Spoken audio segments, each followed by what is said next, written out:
Welcome back, y'all. And today I have these Utz fried dill pickle chips. I picked these up from Food Line. Yeah, I like to shop at Food Line. Alrighty, I like pickles also, so I decided to try it. Smells good.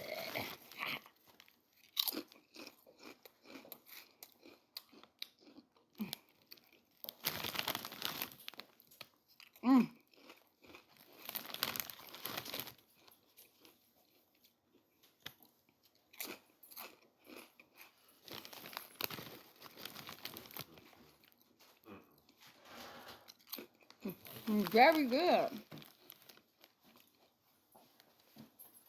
I definitely will be getting this again.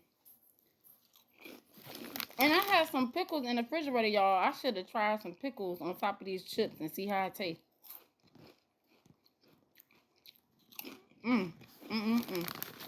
But anyway, this is very good. If you have a Food Line in your area, grab them and try them out and see how they taste. See y'all on the next video. Don't forget to follow.